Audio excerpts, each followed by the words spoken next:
for the customer to have someone who are there always, to have someone who knows from the energy source and up to the appliance itself and the maintenance of the appliances. So someone who cares about the quality of the utility for many years to come.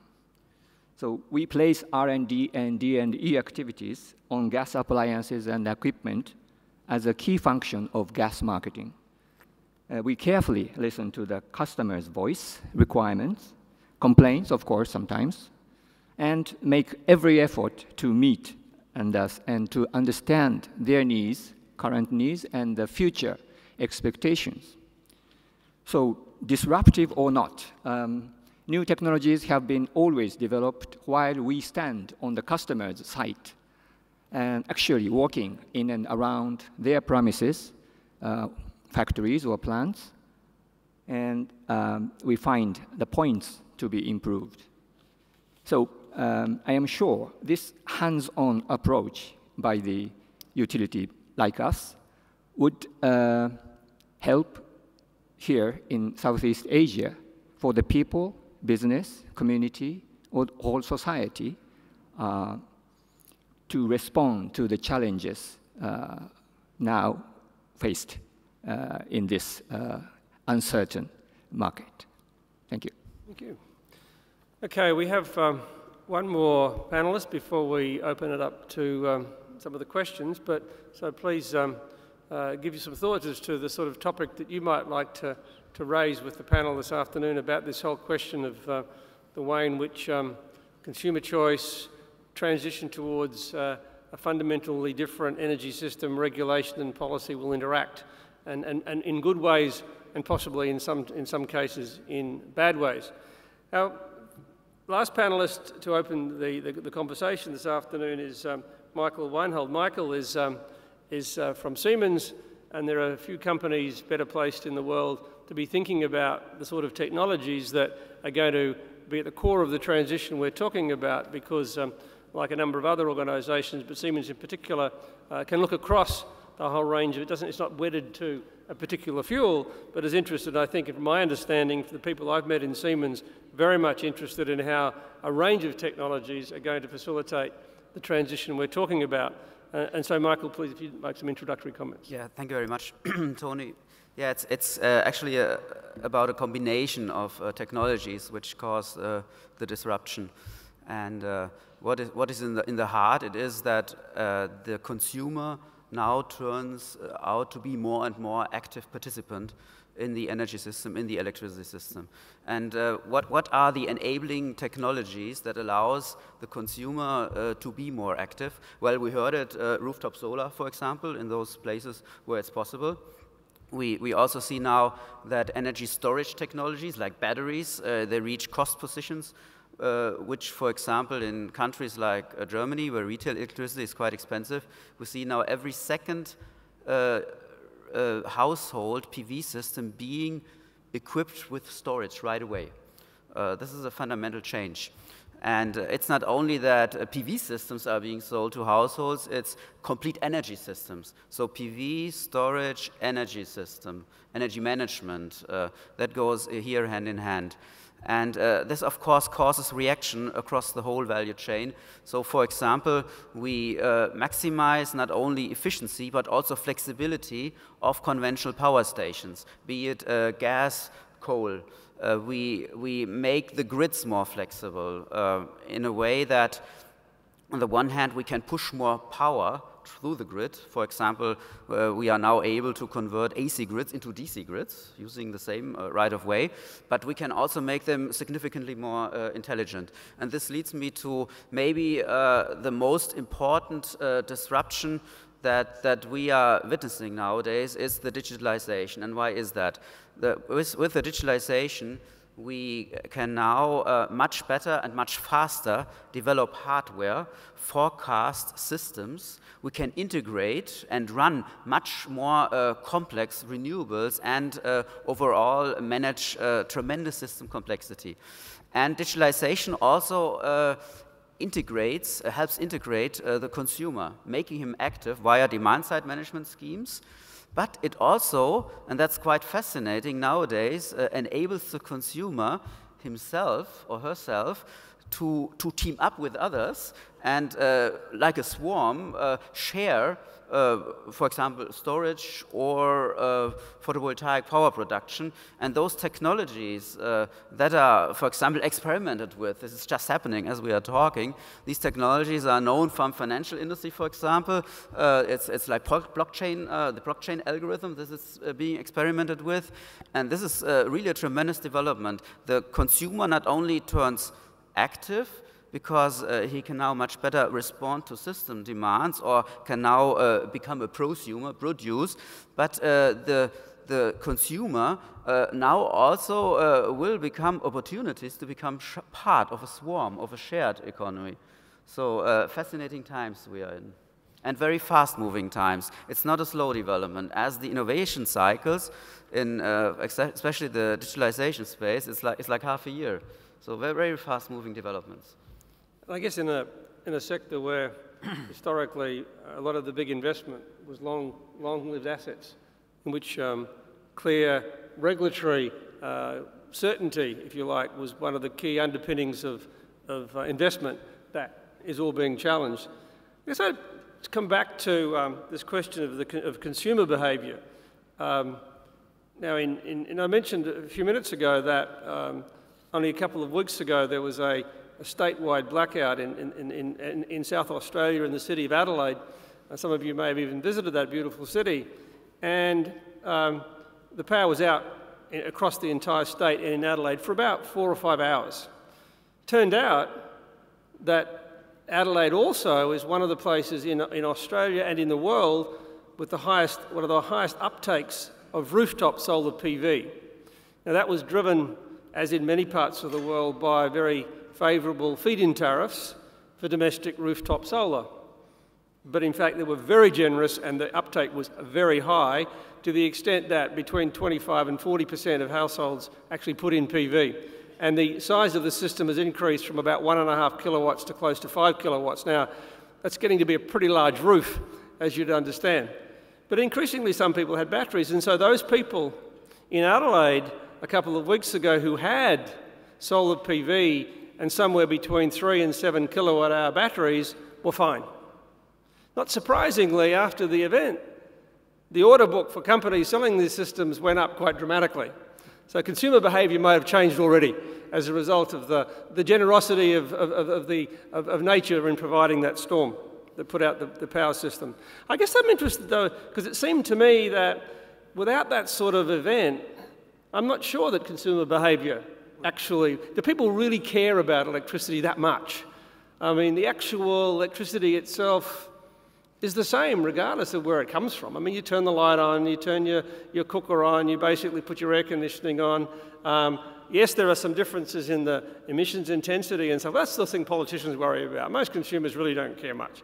And where do you see this question of is consumers really driving this, or are they just responding to, apart from the very small number who obviously are deep green, are consumers actually taking action, as they do with other technology you mentioned before, Girish, in terms of mobile phones, or are they more driven by the policies and the incentives that our governments are giving them in ways that may not be necessarily taking us where we might think? I'd just be interested in any of the panel members who might want to comment on that. Just a quick comment. The answer would change from place to place. I mean, like, for example, in India, where quality power is not there, the consumer suffers from Adelaide-like episodes on almost a 24-hour or 48-hour basis. The importance of having control over his own generation is very, very important.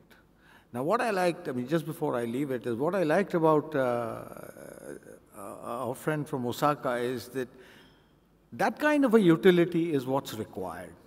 No wonder they've survived for 122 years.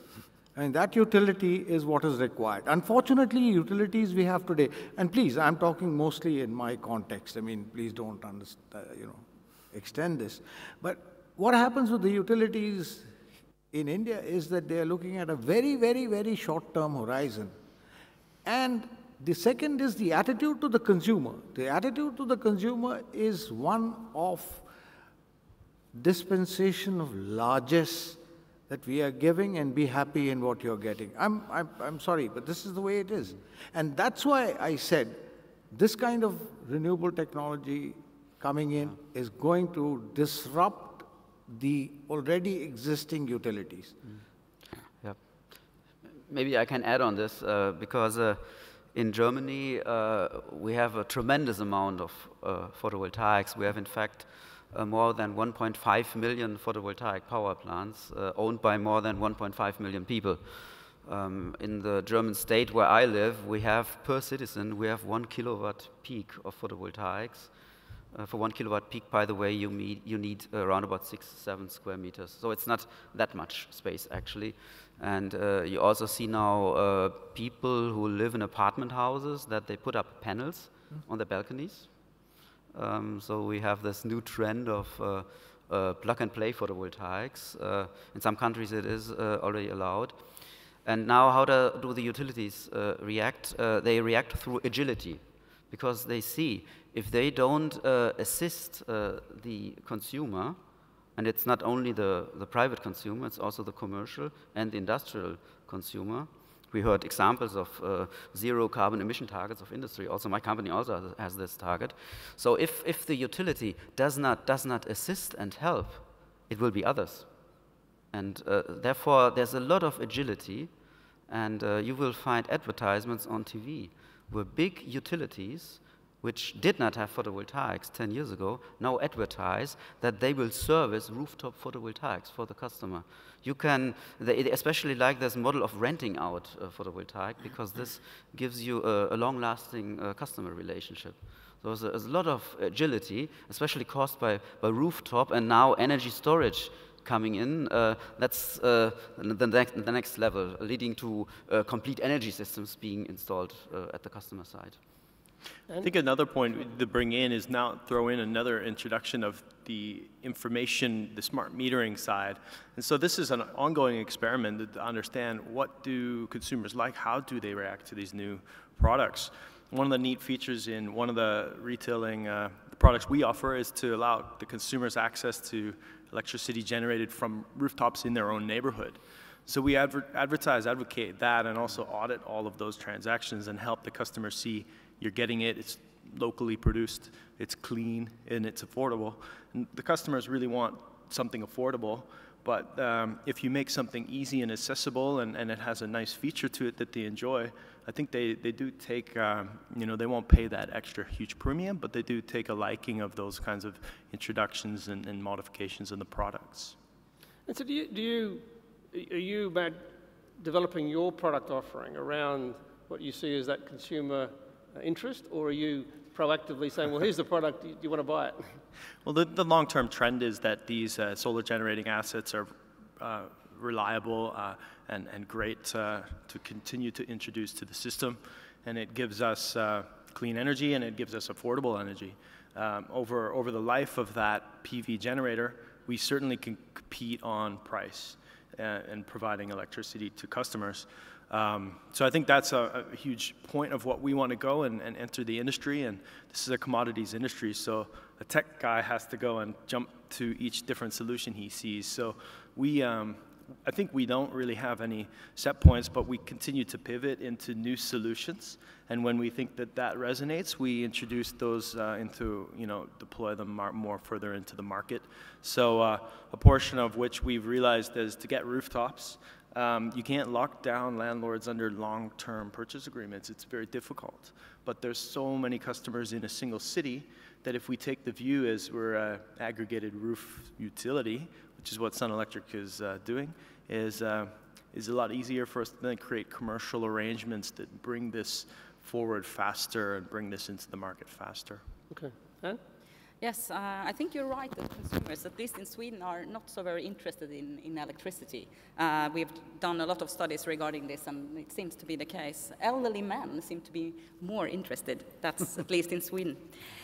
Still, I think that we need to look into how we can incentivize customers, not only to take active part in the market so that the retail market is competitive enough, but also, as I said before, how they can sort of help out with demand-side response when we are moving towards much more renewables. And we are looking into the obstacles that we think are in the market right now. You already mentioned smart meters. We already have smart meters in Sweden, but smarter meters that can measure hourly or even shorter time periods for all customers, so that they more customers can move to time of use tariffs.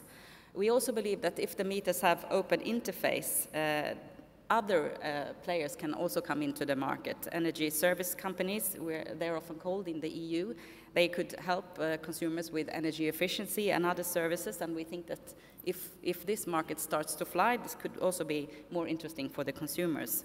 And we believe also today we have some more low-hanging fruits on the network side. We have very much fixed tariffs on the network side, and I think we have to move towards much more of time-of-use tariffs regarding the network as well. So another issue that nobody has actually mentioned, I think, today is taxation. This is not a sort of core business for regulators, but it is a core business for politicians. And I just checked how much tax it's on an average household bill in Sweden, and it's 47%. We have to look into this issue. Politicians, please do that, because if we would like consumers to be more active, we have to make something, to do something about this. I think what we're understanding in many parts of the world is that the way we've priced electricity historically was easy, more or less. But it wasn't reflecting the underlying costs of providing that electricity. And so when you're then introducing policies that are going to challenge that, those distortions created by those effectively subsidies make it more difficult. And I think many of our countries, developed countries or developing economies, have that challenge, that there are inherent subsidies in the existing system, and unwinding those is really hard. Because all politicians will say, of course we want to unwind the subsidies, but not while I'm the minister. Preferably next time around when someone else has the responsibility for getting rid of the subsidy of whatever it is we're subsidising, right? I guess the other side of this whole system is that, you know, this model of centralised generation with largely dispatchable power and is being replaced progressively. We're starting from where we are. And I guess one of the interesting issues that arises from that is what is the role of the central grid? And you know, historically that grid has been subject to economic regulation because natural monopoly, etc., etc. But when you think about the sort of model that Michael's talking about, where people may very well bypass this arrangement, where people will be using the grid for less and less electricity, and we're already seeing in many countries less of when you've got a volume-based network tariff, dramatically reducing the revenue, and people challenging that system. We need to change the pricing model, etc., and politicians get very nervous about that. So how do you see the role of the central grid given its historical nature was to facilitate the one-way flow of electricity from large centralised generators more or less to households and businesses? Does it disappear? Does it have a fundamentally different role? How do you see that playing out, Mike? Yeah, maybe here's some numbers. If you are within a city, the potential from renewables is quite limited. In Germany, we have very widespread cities, and if you calculate what you can come up with looking at the solar potential, it's only around about 20% of the electrical energy needed per year, and electrical energy is only 20% of final end usage. So as we are moving towards more photovoltaic and wind power plants, these power plants that come up with the energy quantities that we need in our cities, these will be outside the cities. And these will be large-scale power plants for cost efficiency reasons. And these plants will be integrated via the transmission grid, and then the energy, the electricity will be transmitted into the urban centers. And as our infrastructures and end usage gets more and more electricity based, just think about the electric car, for example, we will see more and more need of transmission corridors that can push at times also variable power quantities. But we will see an as well as scenario. We will see, like here in Singapore, we will see PV power plants, but if you compare the potential of PV power being produced here with the overall need of electricity, of power and energy, it will unfortunately within the city be only a small fraction, even if you cover all the facades. But it will be an as well as scenario. Large scale, small scale, put together via grids. That's why it's important that when you build it, at least if you're building it now, that it's very, very competitive, so that even in the evening, you're being dispatched, because there will always be an evening load. And so if you are dispatched off-peak, then your chances of being dispatched on peak is also very high. So for us, capital decisions are based on, being the most efficient in that market, because otherwise you have the risk of being not dispatched. I think that elephant in the room is there's the polarization between the new world of energy with the distributed generation, which has typically been embedded, and everyone knows that that means you don't pay for the electrical grid. And the utility that has conventionally provided these economies of scale. Remember when the utility, where we came from, and I think to really understand the evolution, we're at a blip here at a point in time where there's been a massive introduction of photovoltaic wind generation to the grids. Well, this is a step on that journey. For where we came, we had the utility model that was developed on a very affordable method of implementing a shared and commonly used conductor. And I don't think that that's going to go away. But I think we're jockeying to understand the right ways of implementing it. So if we have a PV generator implanted in a building, does that mean you don't use the grid? Well, if you're completely off grid, yes, but you're still connected.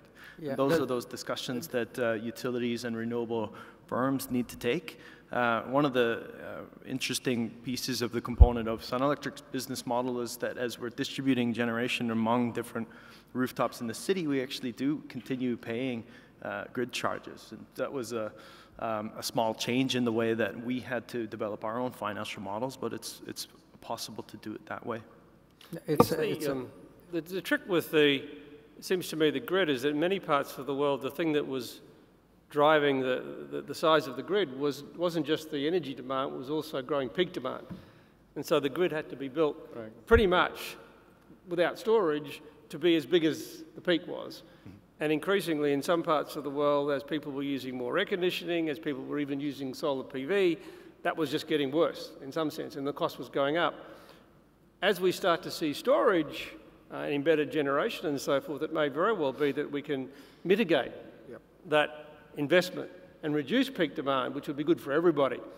But in the meantime, this thing that we've all built and paid for as a common shared asset seems to be challenged in the way you were describing it, Michael, that those people who can afford to use it less and just keep paying the volume-based charges they've always paid are going to have a great time. But those people who are not able to do that, or people on low incomes, people in other circumstances, may not be able to do that. And I guess from a regulatory perspective, how do you see the role of the regulator in thinking about who is responsible for protecting maybe the consumer for whom this is an unachievable choice? Yeah, let me first say that I think we as regulators, we have a responsibility to incentivize network companies to make more efficient use of the grid and to put in smarter devices. This is what we do in Sweden right now. We have some novelties. I think we are quite unique in the world with those sort of incentives. So we would like to develop them as well. And I think also, demand-side response could also be a way of sort of avoiding over-investing. But if I look at Sweden, and I think that it is a big problem with sort of customers going off-grid or microgrids, and fewer and fewer people are paying. We see that at least a little in Germany, I think. And it's hard to see if you should have some kind of insurance solution, or you pay a minimum amount, or I don't know. I don't think that this will be a big issue in Sweden. For those countries that have large-scale production, like we have hydro in the north, I've said that many times back home, that I don't see so much of an opt-out trend in Sweden. That would not be sort of economically viable for the society. But still, I think this is tricky. It's something that we need to think about in the future. If this becomes more and more sort of common, we as regulators also have a problem. It's not only the grid, the sort of distribution and transmission companies that have problems. Girish, do you want to? Well, a couple of points. In terms of where it's going to take a long time for the grid to go, rural areas, microgrids, mini-grids would work. Now, the question that arises is what's going to happen to that microgrid once the grid comes there, because the grid is going to come. So what we've come up with is a policy where the microgrid or the mini-grid will continue to feed into the grid at a particularly regulator's tariff. That's one. The second is in terms of what the gentleman was talking about, very large-scale renewable plants, like 1,000 megawatts of solar, or 500 megawatts of wind. Now, the regulator in India came up with what was called the green corridors. The concept of the green corridors was that these were areas which were not very close to load centers. So you had to build separate transmission lines to convey that particular power. So these were called green corridors. There was a certain amount of grant funding, number one. Number two, any transmission which takes place between two states, the charges are waived off, they're socialized, and so are the losses. So that's the incentive that's being paid towards very huge quantities of renewable power being transmitted between 2, 3, 4 states. So that's how the regulator is dealing with this issue. Okay. Yes, Mark. I would like to emphasize another aspect why we built grids more than 100 years ago. And one other major reason was because then we have redundancy in supply. If you base your energy system only on solar and storage, on a solar power plant and a storage facility, you have only two components. If they fail, you're out. And so having built-in redundancy is a very high value. And also we know due to weather dependency and day and night and so on, it's also a value to stay connected. So I travel a lot around the world, but I do not see a disintegration. I rather see, as you just said, that those mini-grids, microgrids, as they have the opportunity, they get connected and hook up to a larger grid. And one thing also, this is a more technical subject, if you look at the load pattern in a home or in a commercial facility, it's not really so easy to have the currents flow just out of a PV system. So typically, a PV system installed needs the surrounding grid in order to operate and to allow thereby a part of the power supply of the loads. Yeah. About the large centralized system and small distributed system, I think it's a backup each other. Of course, the small distributed cogeneration is not enough in a peak time, so we need to back up by the grid. And at the same time, the grid can be backed up by this local system. For example, at the time of natural disaster, we suffer from the earthquake and tsunami, and here in Southeast Asia, lots of floods. And at that time, it's good to have dual power source. And so far, the gas business is gas business, electricity is electricity business. But from the standpoint of the customer, it should be coordinated. Competition and coordination, it would be the new style of the utility. So I think it's very exciting for us to cooperate with the electricity company. And on top of that, the market has been liberalized in Japan, so we are now selling electricity directly. So it's very complicated, but for the customer, the choice is very wide. So it's a good trend, and we need to learn from this new environment, I think. Yeah, I guess one of the challenges the industry, regulators, and politicians have is to try and maintain a balance between reliability, security of supply, affordability, and now sustainability. And it seems to me that when people have taken the reliability for granted, then they're more concerned about affordability, and when affordability is okay, that's when they think about sustainability. And you only need to see what happens when any of those is threatened to realise which one people value the most. Although I was reflecting that in that terrible blackout that we saw in Australia recently, I just show you that Australians have their priorities right. Is that one of the major industrial customers who implemented in 2003 a gas-fired cogeneration plant, when the power went out, they were fine. I should let you know that they were a brewery. So in Australia, we have our priorities right. The beer comes first, okay? I guess the interesting thing for me is one of the other things about this backup question is the role of interconnection, whether the interconnections between the microgrid and the main grid and how you pay for that, or whether, as we're seeing between systems, more large-scale transmission interconnection, particularly I know in some parts of Western Europe now between Germany and Sweden, between the UK and Norway and so forth, connecting a wind-rich part of the world with a hydro-rich part of the world. A bit more challenging when you're connecting a wind-rich part of the world with another wind-rich part of the world, because the chances that the wind isn't blowing in both places at the same time could be a challenge.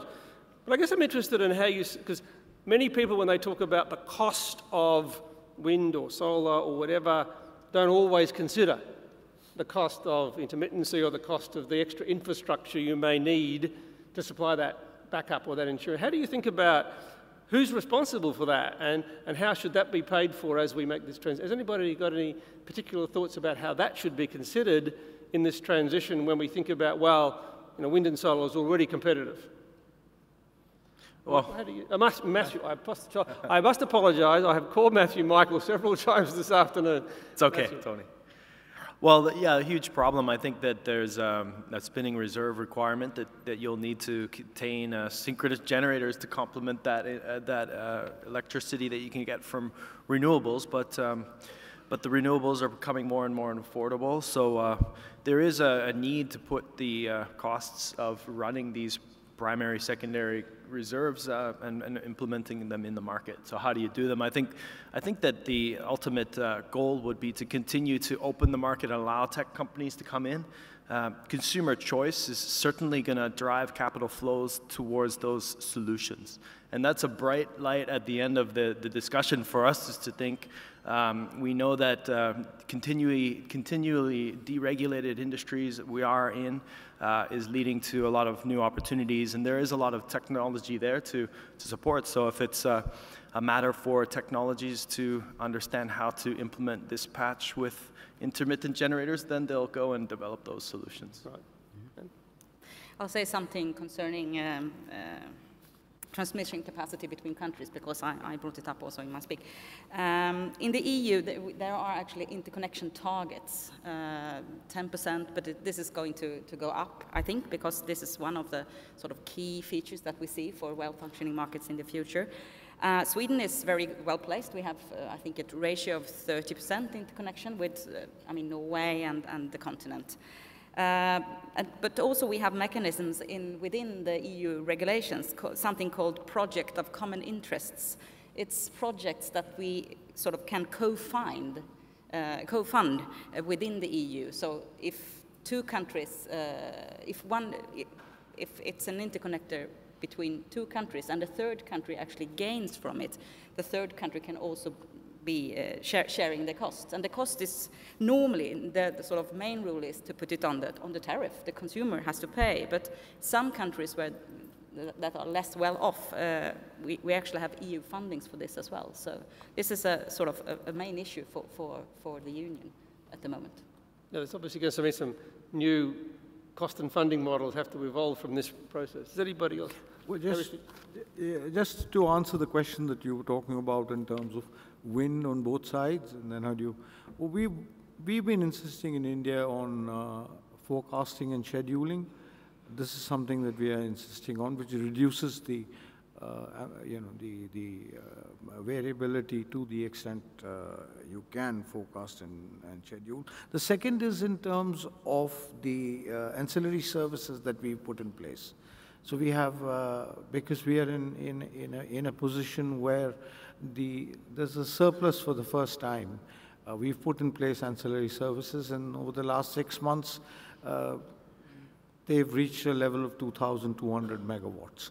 And last, the third point in terms of dealing with this kind of variability is that you allow for your regular conventional thermal plants to have a reduced technical minimum. So you reduce the technical minimum, we've reduced it to 55%.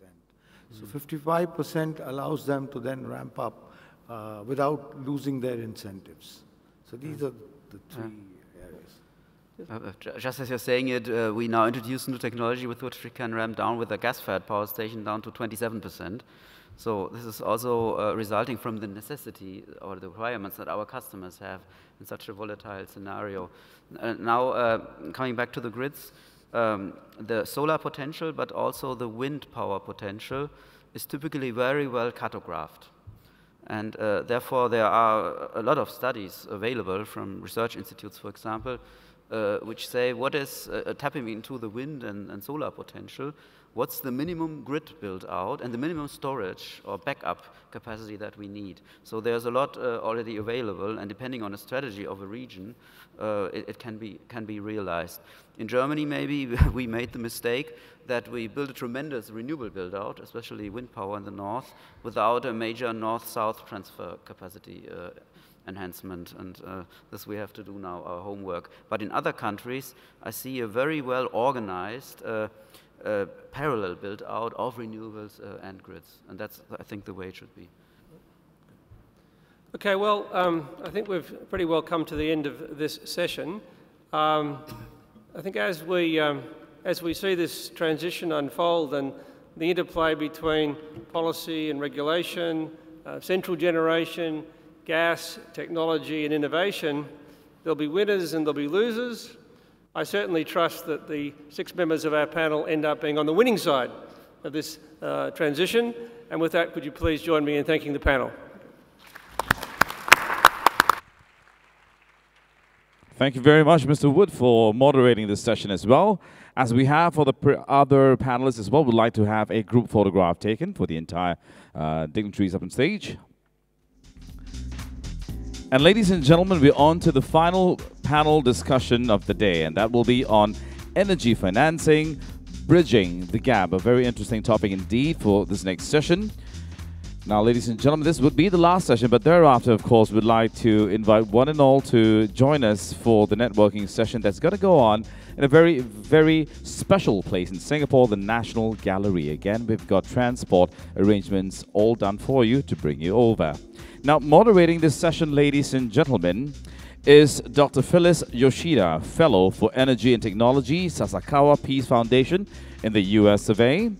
She will be joined by Kao Chi Fan, Chairman and Chief Executive Officer, Trina Solar, Andy Vese, Managing Director and CEO, AGL Energy, Lubomir Vabanov, Head of New Business Infrastructure Natural Resources Asia Pacific IFC, and Luca Tonello, Deputy General Manager and Head of Project Finance Asia SMBC. Our panelists, together with our moderator, will be making their way up on stage right now. And of course, ladies and gentlemen, as we have throughout the entire day. We'd like to ask you to post your questions on the Pigeonhole Live platform as well. And do remember again to follow us on social media as well. You've been a great audience joining us through the entire process of this entire session as well. We're going to take a quick moment just to get the stage ready. And of course, energy financing, bridging the gap is the topic of discussion in this final panel right here today.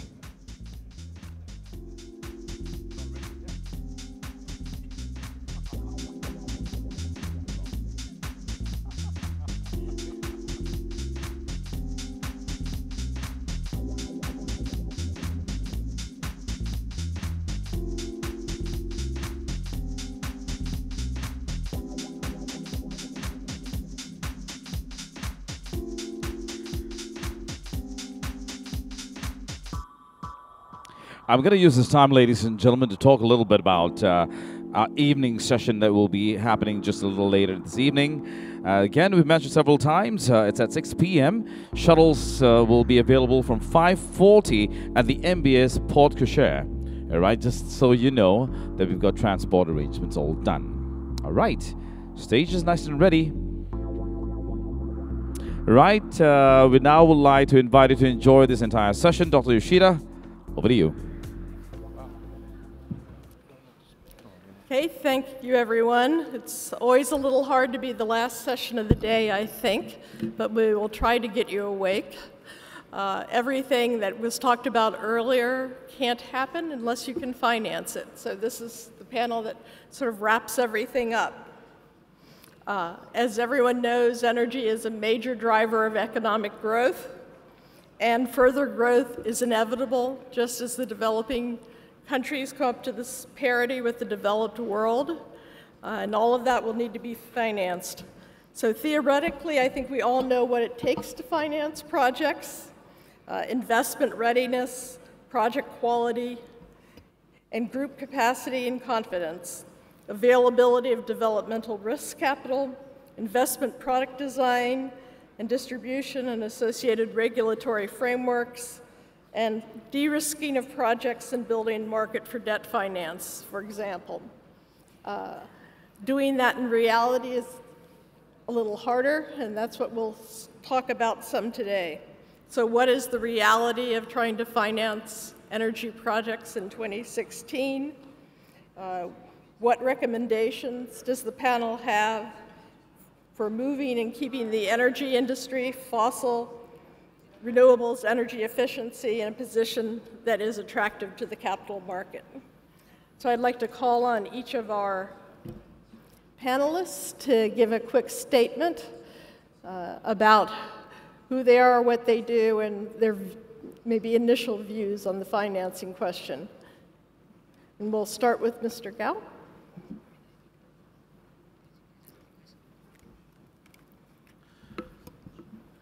现在这个可再生能源是现在新的能源的这个新的主要的部分。在今年2016年，预计在太阳能方面，在全球范围内就有整个的装机容量就会达到72个吉瓦，大概整个太阳能的总投资会达到1000亿美金的这么个规模。大概现在整个45%是在亚洲地区。未来的这个到2020年的话，应该在亚洲还会在这个基础上再增长1倍。所以应该说，在新能源领域的这个投资机会啊，在亚洲是非常的这个有一个很大的机遇。当然，在亚洲地区的太阳能的这个投资呢，应该说需要解决2个问题吧。第一个当然是这个亚洲国家呢，每个国家的这个它的这个汇率的这个差异性或者波动性呢，是一个有很大的不确定性。所以在太阳能的投资方面，如何能够就是让投资人啊，在这个